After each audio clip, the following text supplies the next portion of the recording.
نعماه العادون ولا يؤدي حقه المجتهدون الذي لا يدركه بعد الهمم ولا يناله غوص الفتن الذي ليس لصفته حد محدود ولا نعت موجود ولا وقت معدود ولا أجل ممدود فطر الخلائق بقدرته ونشر الرياح برحمته وودد بالسحور ميدان عليه ثم الصلاة والسلام والتحية والإكرام على أشرف النبيين وخاتم المرسلين سيدنا وسيد الكونين جد الحسن والحسين يعني أبي القاسم مصطفى محمد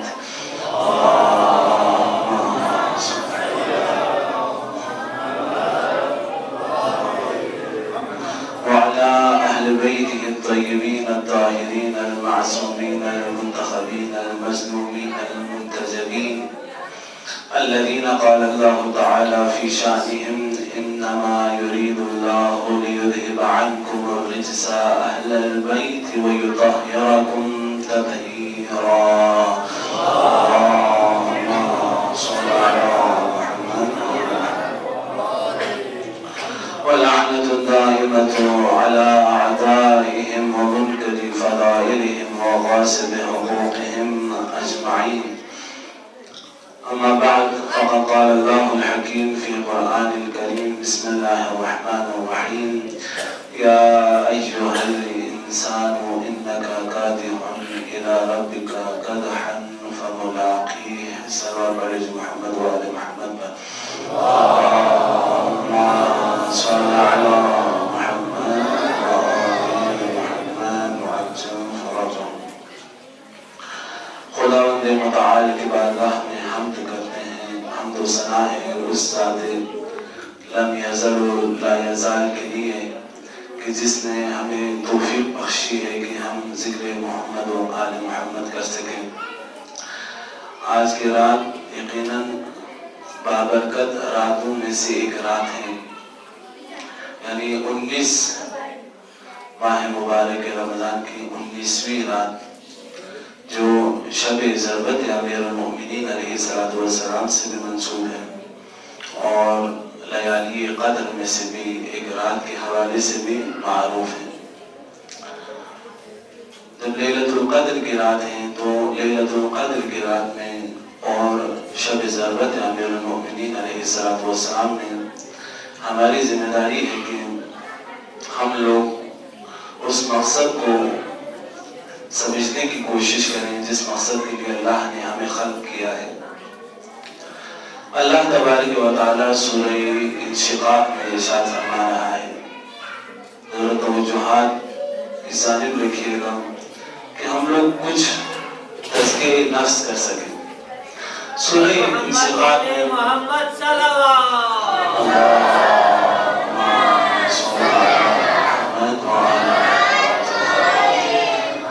سورہ انشقاق میں ارشاد رب العزت ہے کہ یا ایھا الانسان، اللہ نے 2 مقام پر انسانوں کو مخاطب کیا. اے انسان انک کادح الی ربک کدحا، تم مشقت اٹھانے والے ہو، خدا کے راہ میں مشقت اٹھاتے رہو گے.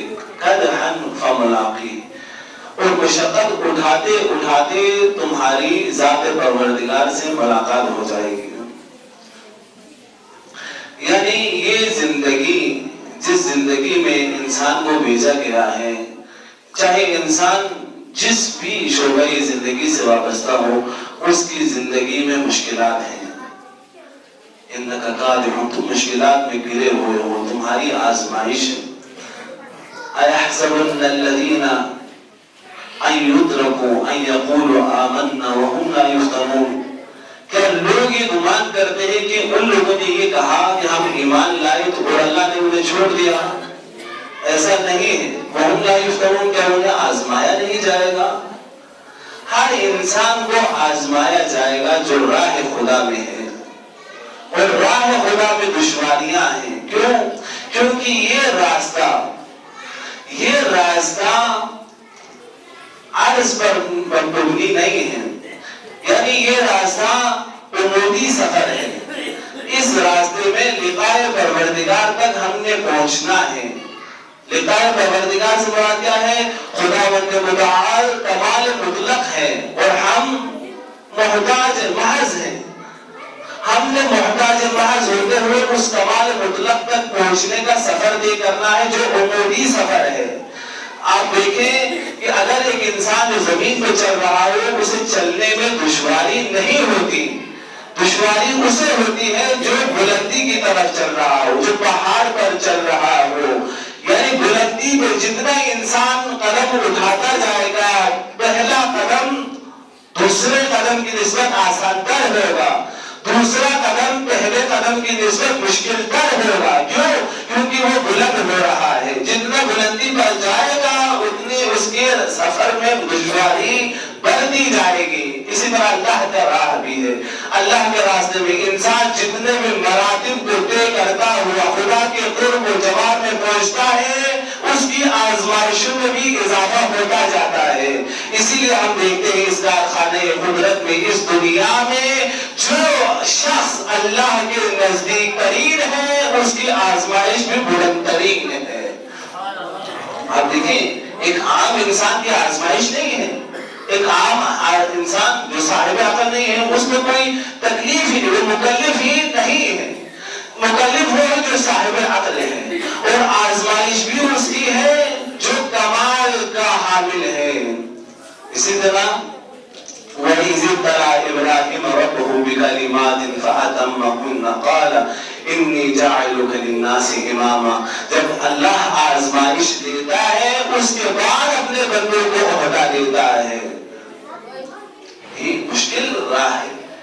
ایسا نہیں ہے کہ ایک انسان دعوت تو کرے کہ میں خدا پہ ایمان رکھتا ہوں، محمد مصطفیٰ کو اللہ کا آخری پیغمبر مانتا ہوں، علی کو اپنا امام مانتا ہوں، عمل نہ کرے. اس کو یہ دعویٰ کوئی فائدہ نہیں پہنچانے والا. عمل کے بغیر دعویٰ عبث ہے، فضول ہے. عمل ضروری ہے. امام باقر علیہ السلام سے بات کریں محمد وعلی محمد.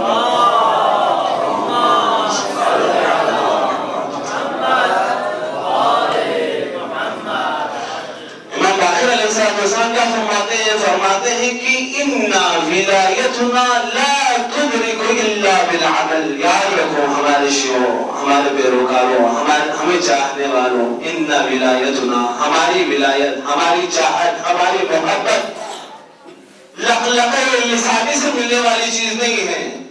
اِنَّا وِلَایَتُنَا لَا تُدْرِكُ إِلَّا بِالْعَمَلِ. اگر ہماری محبت بھی تمہیں ملے گی تو وہ بھی مشروط ہے عمل کے ساتھ. عمل کرو گے تو محبت اہل بیت ملے گی، ولایت اہل بیت ملے گا. اگر عمل نہیں ہوگا تو اگر تمہارے پاس ہو بھی یہ نور خدا تم سے سلب کر لے گا. ولایت اہل بیت عمل کے ساتھ مشروط ہے. اسی لیے امیر المؤمنین علیہ السلام کے بارے میں بھی ہے کہ جب جنگ نہروان سے واپس پہنچے مولا متقیان اپنے لشکر کو مخاطب کر کے شاید گریہ بھی کیا. گریہ کرنے کے بعد مولا نے فرمایا لا تکن ممن یرجو الآخرۃ الا بغیر العمل. تم علی کے لشکر والے ہو. لا تکن ممن یرجو الآخرۃ بغیر العمل. عمل کیے بغیر آخرت کی خواہش رکھنے والوں میں سے نہ ہونا.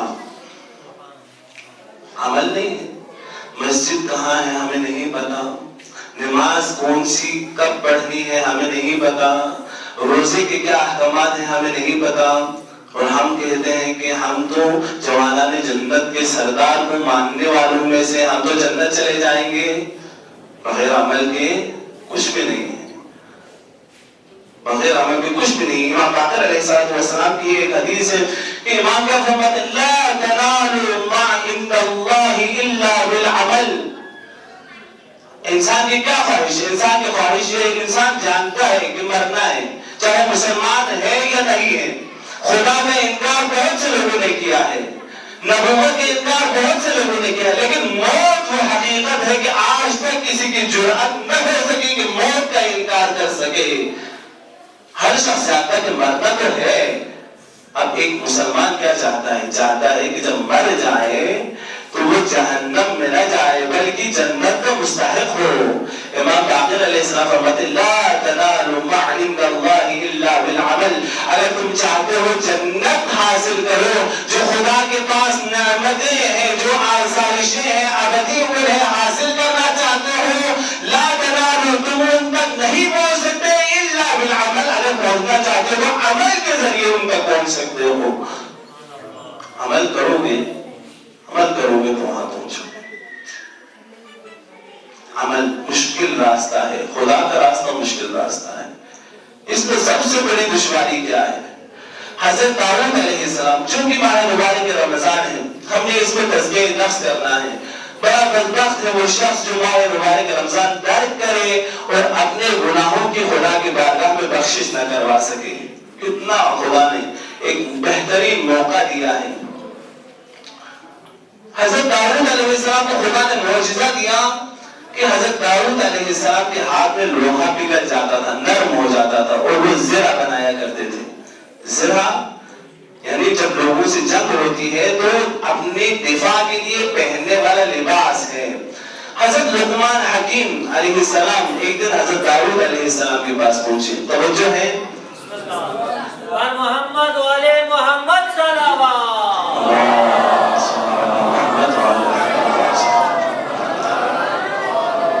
توجہ انہماک سے سنے، اس عہد کے ساتھ سنے کہ ہم نے یہ سننا ہے اور بس اپنے وجود میں اس کو حصہ بنا لینا ہے. یہاں سے جب میں نکلوں اس مسجد سے، خانے خدا سے، میں آتے ہوئے کچھ اور تھا لیکن اب میں کچھ اور بن کے جانا چاہتا ہوں. یہی اس مجلس کا مقصد ہے. داؤد علیہ السلام پیغمبر خدا، لقمان جس سے نبوت کی پیشکش ہوئی ہے، آفر ملی ہے خدا کی طرف سے.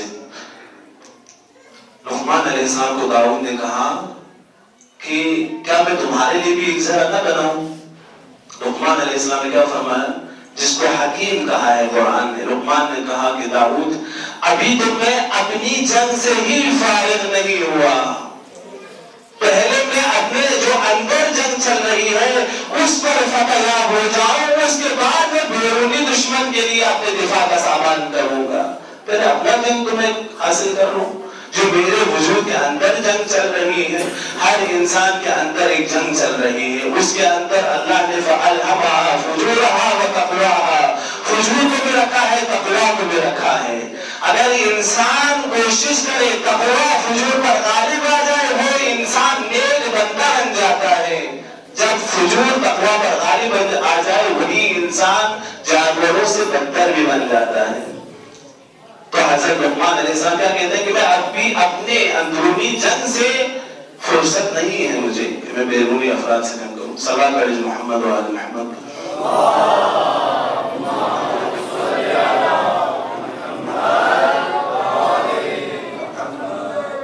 عمل ضروری ہے. آج امیر المؤمنین علیہ السلام کی شب ضرورت ہے. امیر المؤمنین علیہ السلام کیا کرتے ہیں؟ ایک روایت جو ان کے غلام قمر نے بیان کی ہے. قمر کہتے ہیں کہ میں مولانا منتخیان کے ساتھ تھا. میں مولانا منتخیان کے ساتھ کوفہ کی گلی میں جا رہا تھا کہ ہم نے سنا کہ گھر سے رونے کی آواز آ رہی ہے، بچوں کے رونے کی آواز آ رہی ہے. ہم اس گھر کے پاس گئے، دب الباب کیا، ایک خاتون باہر آئی. مولانا نے سوال کیا کہ کیوں بچے رو رہے ہیں؟ اس خاتون نے کہا کہ بچے بھوک سے رو رہے ہیں. مولانا نے فرمایا کچھ کھلاتی کیوں نہیں ہو؟ اس خاتون نے کہا کہ گھر میں کھانے کے لیے کچھ موجود نہیں ہے. میں نے چولہے پہ ایک دیگچی رکھی ہوئی ہے تاکہ ان کے لیے ایک امید بن جائے. یہ بچے اس دیگچی کو دیکھتے رہیں گے اور پھر تھک ہار کر سو جائیں گے. جب امیر المؤمنین نے یہ بات سنی، قمر کہتے ہیں کہ مولا بیت المال کی طرف چلے.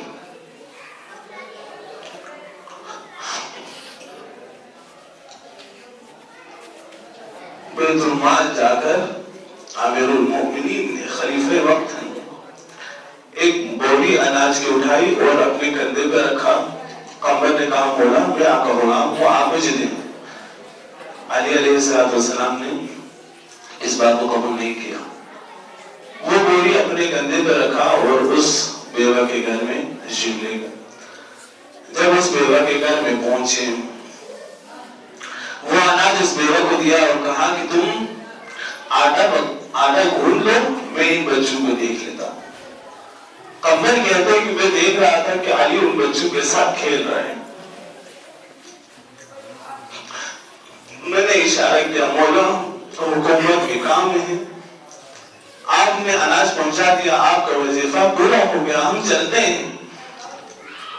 مولا نے کیا فرمایا؟ مولا نے کچھ جواب نہیں دیا۔ وہ خاتون آٹا گوندنے لگی، مولا بچوں کے ساتھ کھیل رہے ہیں۔ مولا نے بچوں کے ساتھ کھیلا، کھیلنے کے بعد کھانا تیار ہوا، بچوں کو کھانا کھلایا، بچے سو گئے۔ جب جانے لگے مولا نے کہا دیکھو ہم جب آئے تھے میں نے ان بچوں کو روتے ہوئے دیکھا تھا، جب تک یہ لوگ خوش نہ ہو جائیں۔ میں نے ان بچوں کو بھوک کی کیفیت میں دیکھا تھا، جب تک ان کا پیٹ بھر نہ جائے قلب علی کو اطمینان نہیں مل سکتا تھا۔ اس لیے میں چاہتا تھا کہ یہ میرے سامنے کھائیں اور میرے سامنے خوشی خوشی سو جائیں۔ وہ علی 19 رمضان کی شب پہنچ گئی۔ امیر المومنین علیہ السلام جب بھی رمضان کا مہینہ آتا تھا مولا متقیان عبادت میں مولا کے اضافہ ہوتا تھا، چونکہ پیغمبر خدا کی سیرت تھی۔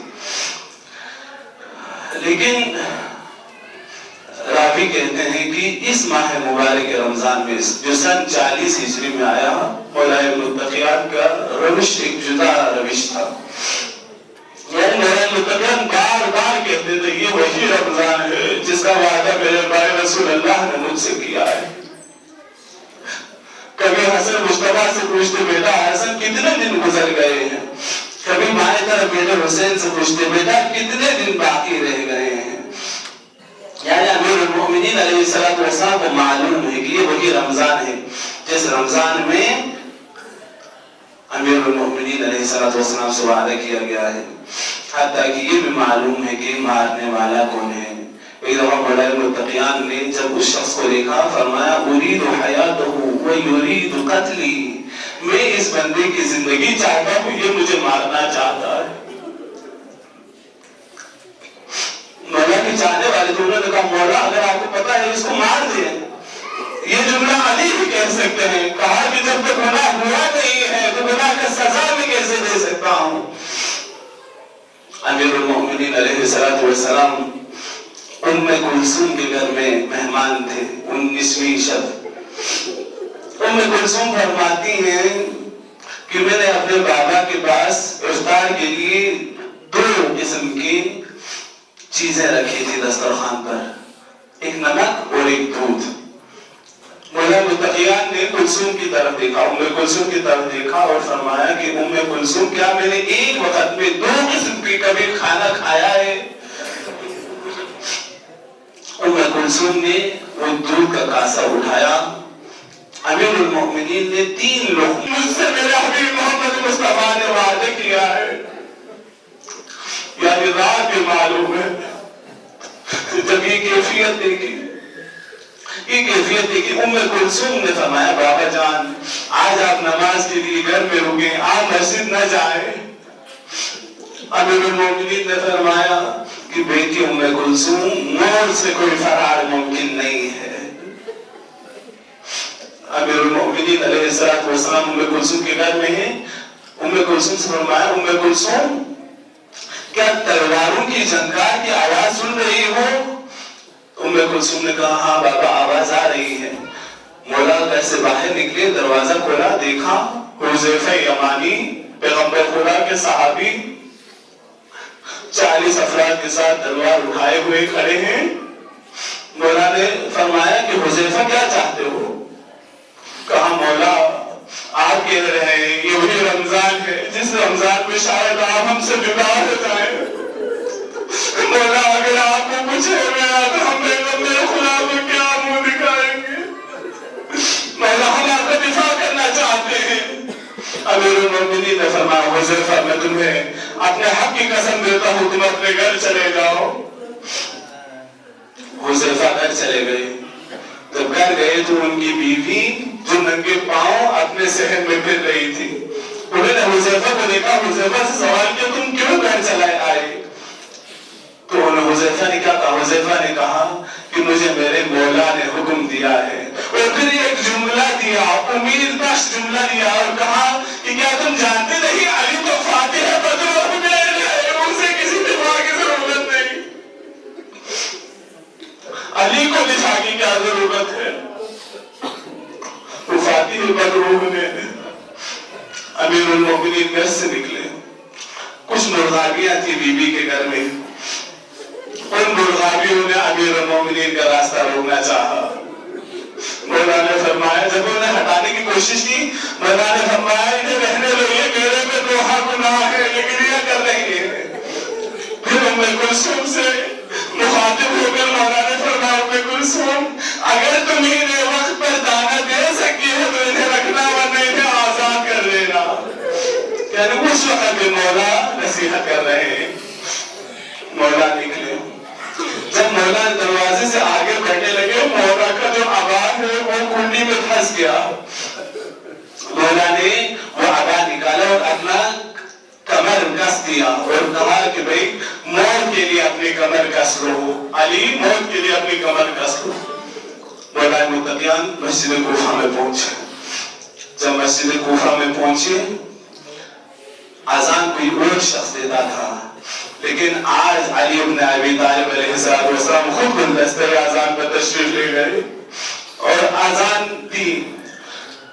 ہو سکتا ہے کہ پوری کائنات میں سرائے امیر المؤمنین علیہ السلام بلند ہوا۔ امیر المؤمنین علیہ السلام اذان دینے کے بعد نوافل نماز فجر ادا کرنے لگے۔ جب نوافل نماز فجر انجام دے رہے تھے،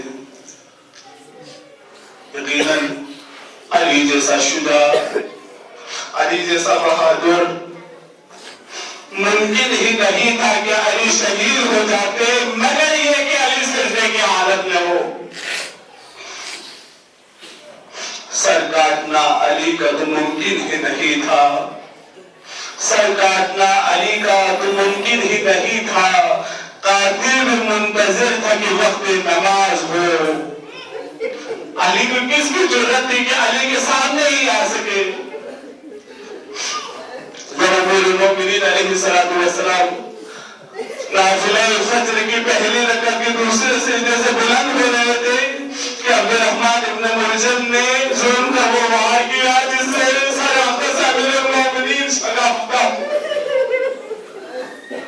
اس وقت امیر المومنین علیہ السلام کی جب کیفیت دیکھی، امام حسن ابن تمام فوراً آگے بڑھے، اپنے بابا کے سر اتھر اپنے گود میں لیا۔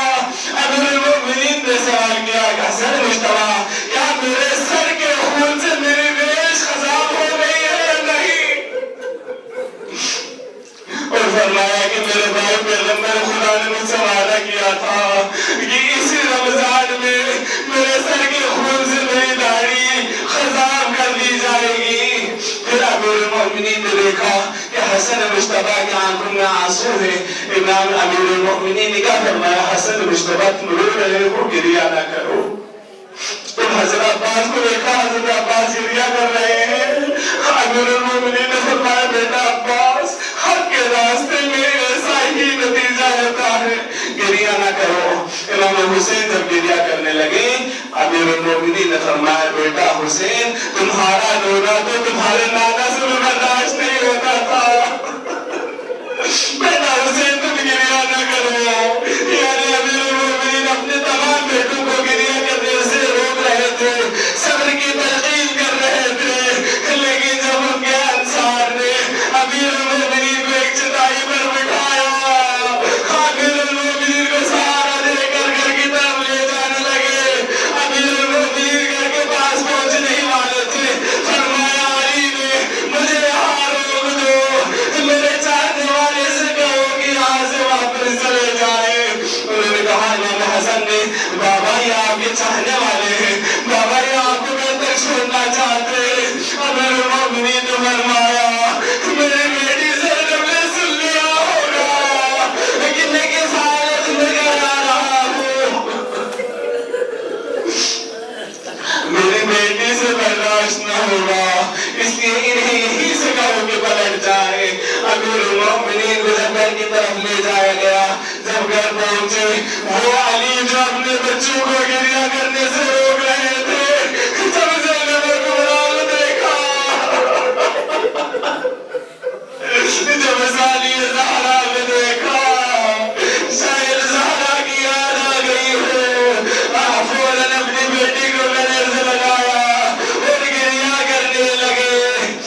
طبیب کو بلایا گیا،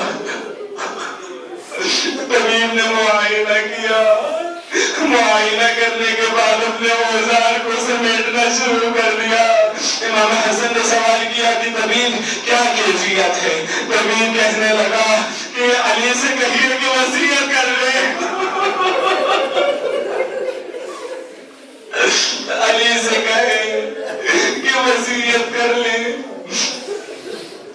امام حسن مشتبہ نے سوال کیا کہ آخر اس حالت میں کوئی ایسی چیز ہو جس سے علی کے تکلیف میں کمی آ جائے، بابا کی تکلیف میں کمی آ جائے۔ طبیب نے کہا کہ جو تلوار کا زہر ہے وہ پورے جسم میں سرایت کر گیا ہے، اگر دودھ مل جائے تو شاید آفاقہ ہو جائے۔ یہ بات ابھی کوفہ کی گلیوں میں شاید صحیح طرح پہنچی بھی نہ تھی کہ دروازے پر نہ کوئی باب کھلا۔ جب غلام دروازے پہ گیا، روتے ہوئے واپس آیا،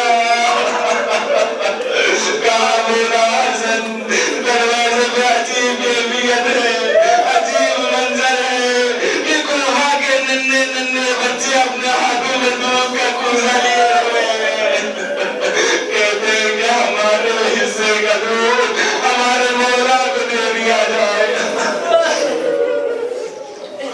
لعنة الله على القوم الصالحين۔